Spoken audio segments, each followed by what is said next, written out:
Hello, welcome to Radiant Realization with Amrita. On this channel, we deep dive into captivating conversations about life. Today, I have with me Amrita Malhotra. She is a relationship coach, and we are going to discuss how childhood traumas impact our choice in selecting a life partner. Welcome, Amrita. I am pleased to have you today. Hi, Namrita. Thank you so much for having me. Amrita, you are helping couples, you are helping single women find their partner. So I would like to know from you what got you started in this coaching journey and how did you decide to pick relationship and especially childhood trauma as your coaching niche? Okay. So I would say the coaching thing was always running in the background, but I was never aware of it actively. So in 2015, I met my first coach, and through her, I realized that there are so much of our childhood patterns that impact who we are today. And if you ask me why I chose relationship coaching specifically, I think there are certain things which are destined, you know. So this particular niche is something that has come to me rather than me choosing it. And after healing my own relationships with my father, with my in-laws, with my partner, I decided to help others women heal the same wounds because as Indian women, we all are. We all are together, we all are connected to each other through I would say common pain. So yeah, that's how I chose this as my niche. Okay. What are unresolved childhood traumas and how do they pop up again at the stage of life when we are finding our life partner? So see, they are, I would say, childhood traumas are like we never are never aware of them actively in our lives until we see them impacting our present. Okay, so how they show up in our relationships, in form of emotional neglect. You know, you really don't know how to hold space for your partner. That means you have unresolved childhood wounds. As a child, you were not emotionally taken care of, so you really don't know how to hold space for your partner. Okay, same way, you were a parent pleaser. You know, you suffered from good girl syndrome, that whatever, just to please my parents, I will always say yes, even if it's little difficult or uneasy for me. So same way you will accept bare minimum in the relationships. You will be okay with settling less because that's how you are brought up. So that's how these small things show up in your adult relationships. How can we identify signs of behavior that Hmm. our childhood trauma is now impacting our relations? Basically, any trigger that is making you feel uncomfortable, any trigger is the, I would say, the main sign that made you realize, that makes you realize that there is unresolved trauma. Okay, for example, someone is trying to tell you to do a certain thing, and you feel controlled, that someone is controlling my life. Again, it is a sign of, and you're getting triggered. Why I am being told that how to dress up, how to behave a certain way. It is again coming from your childhood where you were always micromanaged by your parents, micromanaged by your relatives. And as an adult, you are getting triggered by small things because you have this fear of losing your freedom. So that's how they show up. And these are little signs. Your trigger, your little things you're getting triggered about are actually the signs that you have unresolved childhood wounds. So we have to be mindful of identifying our triggers, what is Triggers. triggering us during our day. Exactly. Exactly. Okay.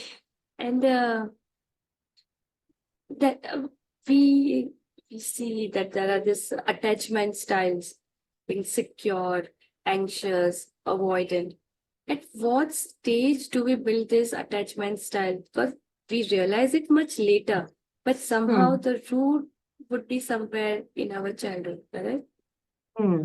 So, firstly, Namrita, I don't believe in associating ourselves with attachment styles because nowadays people truly have made their attachment styles their identification.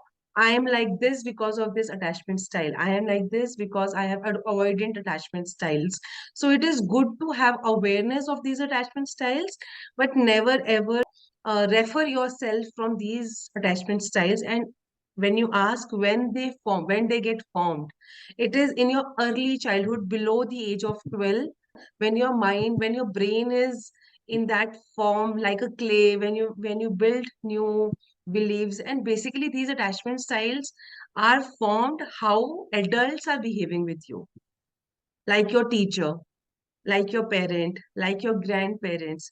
It hardly gets defined by your peers or people of children of same age group, because as children we look up to our seniors, so we learn all these attachment styles from our environment, from our elder people around us, and it gets formed at a very early age.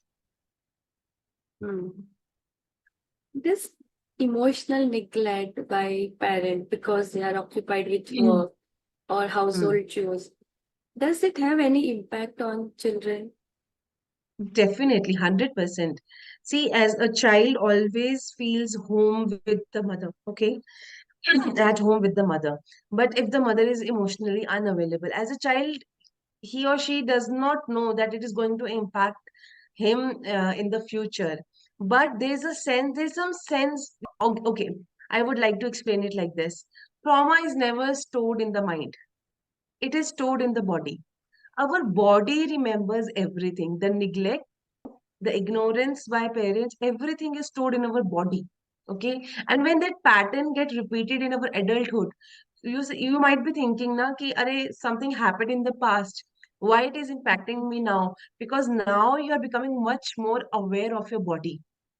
As a children, your focus was towards growing up, getting good grades, getting a job. But now when you have one, now your body is triggering a lot of aches here and there. And now you must be like, why I'm getting those memories now? Because now your body is in a safe space. Now you are an adult. Now how to take care of your body. So, yes, everything that has done to us as a children, our body keeps the score. And when we grow up and we know how to create a safe environment for ourselves, all the trauma gets, I would say, unregistered and uncovered. And yes, and then it starts to show up.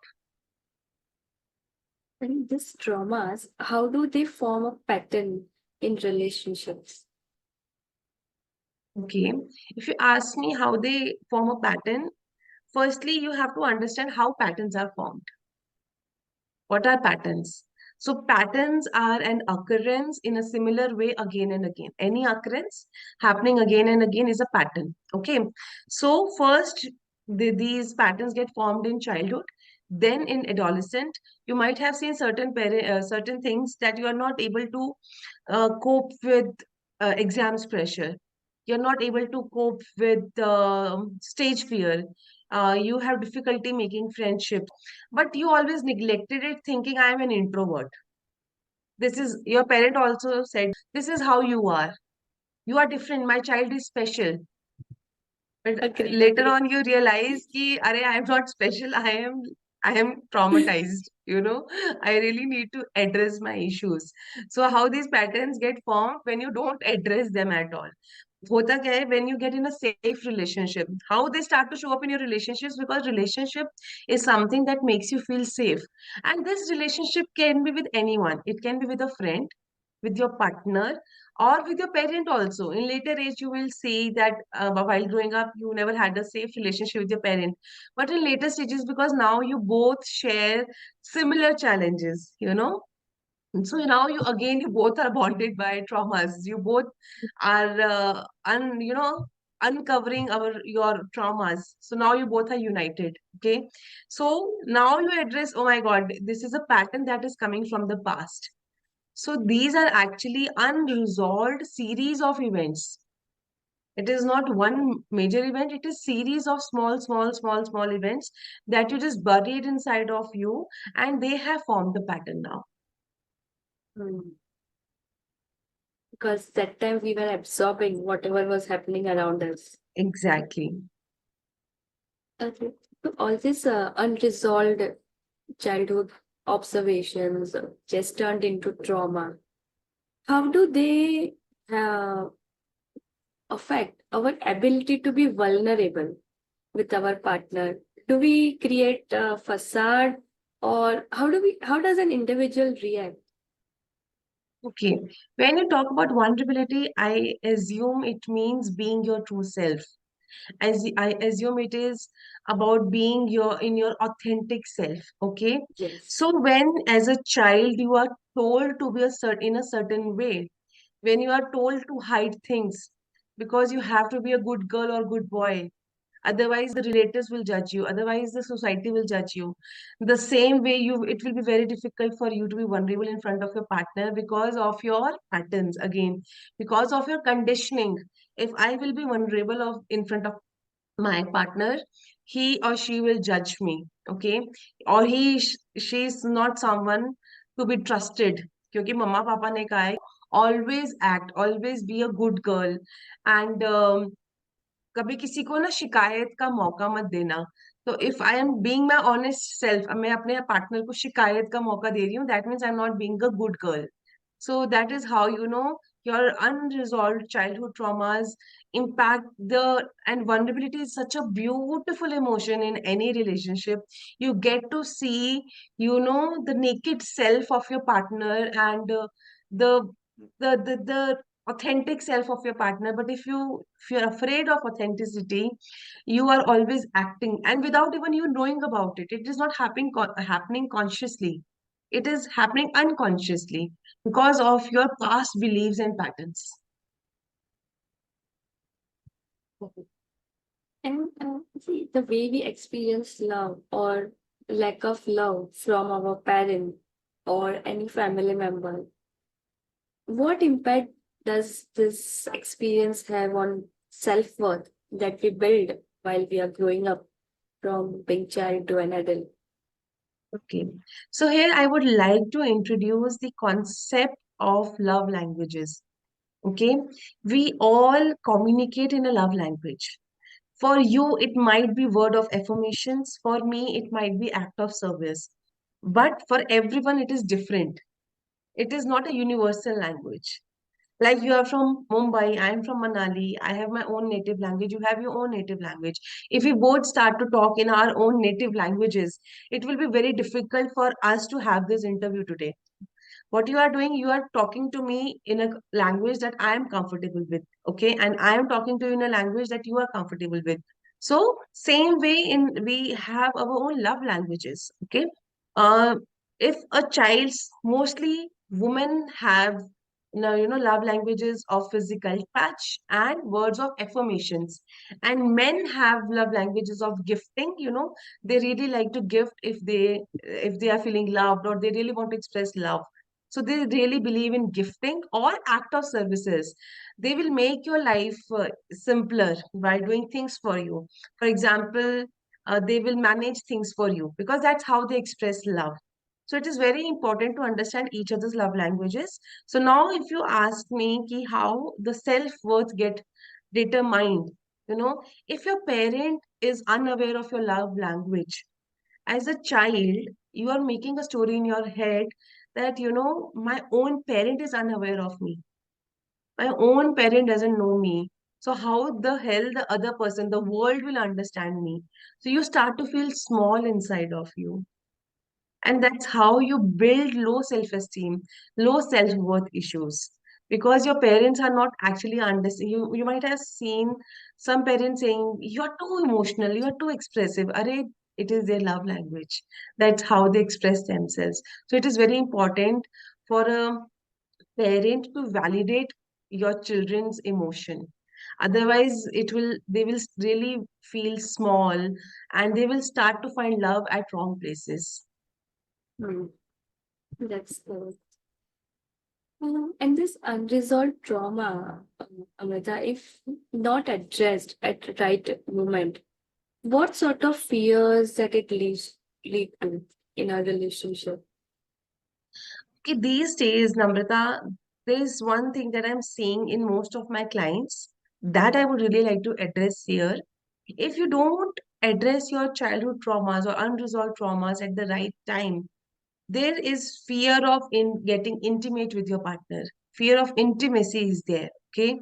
So, and sometimes people are not even aware of it. Even if they have children, it's a very, you might be feeling it's a very strange thing that what I'm saying, but it's true. I have seen women living in trauma and they're in their late 70s and 80s because they always had this fear of intimacy, but they never had the courage to become vulnerable in front of their partners and say them, because they were always conditioned that it's their duty to please their partners. So it really impacts us at so many levels that one can't even imagine. And you won't believe, we have generations come and go without even addressing these traumas. Today's generation is quite aware, and they are like, we don't want the generational wealth, money. We want the generational healing. So now today's generation is becoming very, very aware. They're like, we will create the wealth, but now we need a generational healing in terms of wealth. So yeah, it get impacted at many levels. The main is fear of intimacy. It become very difficult to trust your own partners. Trust issues are there, fear of vulnerability is there, lack of intimacy, or I would say not lack of intimacy, but fear of getting intimate with your partner is also a big role that childhood traumas are playing. And the other one is, emotional neglect, not understanding what your partner is trying to say, making everything about your own self rather than making it And about the relationship. and how can one individual overcome this? एक बार पता चल गया that he or she is going through fear of intimacy. What steps can they take to overcome this? See, the first step is always the awareness. Okay. Second, there is no other way. Then I personally don't believe there are any other way than actually addressing it in a safe space. This addressing it in a safe space can be with your partner, with a therapist, or with a coach. But you have to address it. You have to come out and speak about it. You have to be honoring yourself. Because, when it comes to intimacy, there's so much of shame attached to it. So we really need to come and talk about it, become vulnerable about it. There is no other way than addressing it. It is not like you will read books and books about it and then you will be healed. No, you have to actually do the work. And meditation is something that also help you release your traumas. So mindful activities, breath work, all these really help one.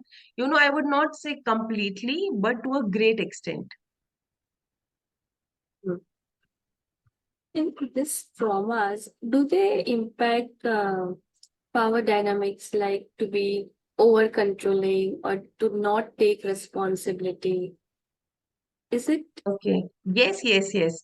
See, let me tell you a very fascinating thing. If a father was emotionally unavailable, women will become very bossy because they believe that, it's our duty to become a provider, to become a nurturer. And most of the women are having PCOS issues and hormonal issues because they have lost contact with their feminine side. So they believe, that the main, I can be fulfilled or I am worthy when I am in power, because that's how they have seen in Indian families that my father had power. He was taking all the decisions because he was earning. On the contrary, if a boy has seen her mother, always struggling in life, always being submissive, he will grow up becoming into a submissive man. It will become very difficult for him to find a woman who is submissive because he himself is sitting in a very feminine energy. So these days, females are sitting in very masculine energy and males are sitting in very much feminine energy because girls are dealing with, daddy issues and boys are dealing with mother wounds. So it is very complex things that is going on, in today's day and time. So it is very important to address them because we are here not to live our parents' patterns. We are here for our unique purpose. We all have our unique purposes, and we are here to live that purpose. We are not, here to resolve our parental traumas, parental issues all our lives. We have to figure out, okay, after healing the traumas, what next? So we all have our unique gifts, to offer to this world. For example, if a boy is a trainer, or if a boy is a coder, or if a boy is a um, business coach, वो आए हैं यहाँ पे बहुत ज्यादा business coaches बनाने, ना कि अपनी मदर इश्यूज को सॉल्व करने, but you will see, because they have mother wound, it's very difficult for them to ask for what they deserve. The worth is very low. Men having mother wound, their self-worth will be very low because they have seen their mother like this. Similarly, a woman, she is here to be in her feminine side, to nurture things. Why we have increased cases of IVF? Why women these, there's not, again, I want to address one more issue in this also only. In today's day and time, people not conceiving children because it is not about not getting pregnant, it is about not getting intimate, because they all both are having their own issues. So it is not about getting intimate, it is about, not being able to be vulnerable. There's so much shame attached to it.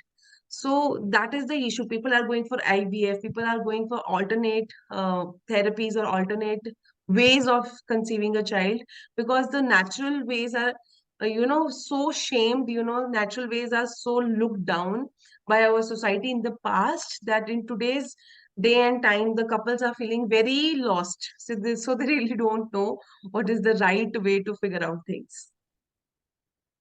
Yeah. Amrita, one common thing that we hear in family, that forget whatever has happened in past, forgive and move on. But this forgiveness and forget is such a big thing, right? It just does not go. I can get busy in my day-to-day life, but the thought can pop up any point in time. So on this, so I would like to know your thoughts, views. Like, See, how do we go? yeah. As I told you, the trauma is never stored in the mind. You cannot forget anything which is not addressed, because the trauma is stored in the body. Even if you try to forget it actively, your body reminds it. So you have to do the work to release it from your body. Only then you will be able to forget it. If you ask me how to actually forget it, you have to revisit that memory, or you have to revisit that event. Okay, and you have to create new neural pathways. It's a process of therapy. Basically, you go back to that past memory, you clean that memory, and you create new neural pathways for yourself, and that is how you actually forget about things. And if you ask about forgiveness, see, forgiveness, I personally feel, is a personal journey. It is something that you can't tell somebody to do. It happens, it's on its own, you know and it takes its own time until you learn the lesson. It's very difficult for you to forgive or forget anything. So if somebody is not open for therapy, I would tell them, bring into your awareness, okay, that past memory that really impacted you, and now write down 10 points on how it has benefited you. I'm not talking about the abuse. Okay, I'm talking about the other impacted memories. And now make a list of 10 pointers how that particular event, benefited you. And when you start writing the benefits, for example, I had a emotionally unavailable father while growing up. Okay, and I've really done a lot of inner work, but still I was not able to forgive and forget. I always used to tell my coach that, but it costed me my prime years, it costed me my early years, my childhood time, my adulthood. So she told me, Amrita, how it has benefited you. Hmm. Write down in 10 points how your father being emotionally unavailable to you has really benefited you. And then that was a bulb on moment for me, because my self healing, my learning, my everything started because my father was emotionally unavailable. And today I'm so grateful for my father being unavailable, because I am on this path of healing, and I understand so many women on this planet. We are united by similar pains. So because of my father, I am able to help people heal. And it is not about my father being emotionally available. I also realized that, the kind of support I was seeking from my father, even he never had that support. So you become more compassionate. The moment you start writing down the benefits, you build some compassion for the other person also. So, and that's how I would say the forgiveness really happens. This trauma, which is stored in the body, how does it lead to trust issues in relationship? See, trauma in the body, how it leads to trust. It's a very. I would like to put it in this way, that how childhood trauma, really impacts our ability to trust people. Okay, so while growing up, if our parent was not there for us, we build a notion, we build a belief that if our parents were not there for us, how can I expect a friend, a partner to be there for me? So that is how, trust issues are born. Basically, again, आपके आसपास as a children, जितने भी adults थे, the way they behaved with you, formed the dynamics of trust. If your uncle was not kind to you, if your neighbor was not kind to you, it as a children you start to build, you start to see everyone from the same lens. So it is very important, for every parent to be very dedicated towards the children mental health, and to be there for them until they are able to take care of themselves, because they are forming beliefs. See, every trauma leads to formation of a belief. Okay, so I was not being supported by my parent. I'm unworthy of love. They formed a belief that I'm unworthy of love. Mama is emotionally unavailable. I am not deserving of love. So every trauma leads to a formation of a belief. So trust issues was also coming from, if my parents are not there for me, how can I expect others? Others are not trustworthy. The world is evil. We form belief from every trauma. This is a good learning for me. Like beliefs which we keep on fighting most of the time in our life. The root cause is somewhere in childhood trauma. Past. Yes, in the past. Okay. No, Amrita, see, many times when you are in a joint family or when you are in a society complex where there are a lot of people, as a child, you are told to not cry, to not shout, to not even shout out of joy or whatever, or out of anger. You are told to suppress, whether it's a joy emotion or a sorrow emotion. This suppression, because of societal image or to avoid conflict, how does this generate into a pattern when it comes to relationship? Okay. So when you are brought up in a joint family dynamics, you don't have one parent, you have multiple parents. So as a children, your brain is so confused. Okay. To whom to listen, to whom to obey. Okay. So again, there is so much of information coming from all the angles. And it's too much for you to process, not consume. As a child, you don't consume information, you process information. And when you are not able to process that information, it converts into a pattern, it converts into a conditioning. And that's how it gets converted into a pattern. If you see, your mom said you certain things, अच्छा picnic पे जाना है तो दादू को पूछो, आप दादू को please करोगे, अरे दादू बोलेंगे अच्छा दादी को पूछो. So now you are conditioned to please everyone. And parents don't even notice this dynamics, when you lose control, when you don't take responsibility of your children, of your child, and you are giving this responsibility to someone else, that person will grow up feeling confused. And that's how they will form a pattern. And this shows a lot in your work environment. when you are in a leadership role, you become very confused because you, on papers, you are eligible for the leadership role, but you don't feel that you are meant for this job. Because as a children, it was very confusing for you to take, take permission from one person. There were so many people involved. So it really impacts your professional life, I would say. While going through all this trauma, we build some coping mechanism, right? If parents are not available, then we might go and spend time on video games or keep scrolling our phone. Or if you want to please Dadu, you would go and sit in prayer room with your Dadu so that you can please. So all this coping mechanism, what role they play in an adult relationship? These days, a lot of adult are, soothing themselves with food, alternate substance, or alcohol. Okay. So because they really don't know how to express their emotions, they are resorting to all these options.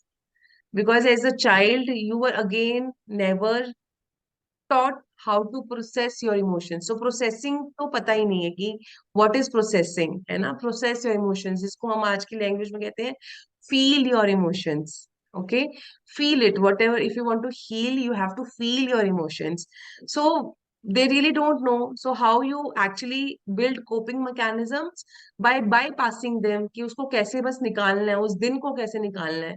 तो आप क्या करोगे? चलो कहीं घूमने चलते हैं, चलो आज कुछ खाकर आते हैं. आपने खुद देखा होगा, हम खुद ही एज एन एडल्ट हमारे आसपास ही ये बहुत ज्यादा प्रमोट किया जाता है, because it is very difficult to help someone process the emotions, because it requires work, and work is different difficult. What is easy? Eat a food, eat some chips, have some alcohol, go out for party. It is easy. Sitting with your emotions, processing those emotions, because it comes with so much of blame game also, na? A child will blame the parent कि आपने तब ऐसा किया था, आपने तब ऐसा किया था. तो they are like, अच्छा better है कि इसको कुछ खाने को अच्छा दे देते हैं. It is, वो थोड़ा टाइम निकल जाएगा, आप समझ रहे हो? वो टाइम निकल जाएगा चक्कर में वो क्या हो रहा है, you are building unhealthy coping mechanism. Amrita, and all these traumas that we've picked up subconsciously. Now that we have awareness around this trauma, that we should begin healing this trauma to have a healthier relationship. So, what should be the starting point to begin healing this unresolved trauma so Hmm. that we are able to attract a good partner, or even being in relationship, we are able to revive our relationship? Hmm. So firstly, just start with writing down all your triggers or all your past traumas. Okay. Just make a list. I would say make a list of 100 events that really, because we are, imagine I'm 25, 30. Okay. So I have 30 years of unresolved trauma. Okay, so 100 events nikalna, to it is very easy. Okay, so make a list of 100 events, and now write in front of each event the intensity of each event. For example, 0 means no impact on you, 10 means highly impacted. Okay, and then do same with all 99 events. Okay, and now out of those hundreds, pick up at least 10 with highest intensity, 8, 9, 10, something like that. And now start journaling. If you can afford a therapist, go to a therapy and resolve them. Otherwise, start journaling about that particular event. Journal about it. Write everything about it without judging your own self or without judging anyone in that process. Journal about it and then release it from your body by, with the help of certain techniques like EFT, inner child healing, NLP. So these all techniques can really help you release the trauma from your body if you want to do it on your own. Else they can reach out to you. Okay. Now, we have adopted patterns of our parent, right? And probably they would have adopted from our grandparents or their parent or whatever they have seen. If we want to break this cycle so that the pattern does not continue forward, what is the most effective way of doing it? Firstly, again, becoming aware that they exist. You just can't heal anything that you don't feel, that you don't address. I have seen a lot of people saying, I don't have any traumas, my childhood was good, and I see them having very difficult relationships with their partner. Mm. They are having trust issues with their partner, or they are having physical ailments like what we call it, backaches, arthritis, PCOS, PCOD, all these are result of, suppressed emotions. So firstly, please address and accept that there is a problem. Not accepting a problem doesn't not, pass it on will never help you resolve any trauma. Firstly, you have to accept it, honor it, and welcome it. In therapy, the first thing when I ask my clients, what are you feeling? They feel I'm feeling triggered. I tell them, welcome it, honor it. Somebody has come, some trauma has come to release, तो उसको भगाओ मत, उसको address करो, उसको welcome करो कि okay finally you have come, now it's time for you to go. तो किसी चीज को भी जाने के लिए पहले उसको वेलकम करना बहुत ज्यादा जरूरी है. उसको वेलकम करो, उसको ऑनर करो, उसको एक्सेप्ट करो in a safe space, not in front of people who don't understand all these things. Otherwise, you will again be re-traumatized. Okay. So in a safe space, because trauma is really, really, really a very deep and a very sensitive topic. So always address them with people who understands you, who are able to hold space for you. Because when you release a trauma, you re-traumatize yourself because you are remembering everything again. So the only way to release it by addressing it in a safe space. The only way you will, actually release it when you are becoming vulnerable in a safe space. So first become aware about it, then honor it, accept it, you can welcome it. And the third point is take your own time and with the help of certain alternate therapies, release it. You really need to take help of alternate therapies to release this. Medicines are not going to help you with your body aches, with arthritis, with your hormonal issues. You actually have to release the trauma from your body. Mm. Does journaling help, Amrita, or it is more about speaking out those past experience? Journaling is a good start. It's a good start point, I would say. Mm. Is it effective? Yes, it is effective. Is it 100% effective? I would say no. Because when it comes to some deep rooted trauma and when it comes to high intensity trauma, you really need a human to be there for you.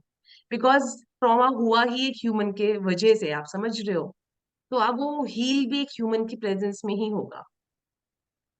It helps you reduce the intensity. मान लो किसी event की intensity 10 on 10 थी, so it will really help you reduce the intensity to 8 or 7. But to release it, you really need a human to talk about it. Amrita, I would say thank you so much for coming and sharing all your experiences and your learnings. And this childhood trauma has such an impact in life of an individual. I think a lot of people are getting aware about this no in this topic these days, and I wish you a lot of success in your journey of bringing this knowledge to a wider audience. Thank you so much, Namrata, for having me. And I really wish this knowledge reaches to, generations, each generation to come, because it is really the need of the hour now.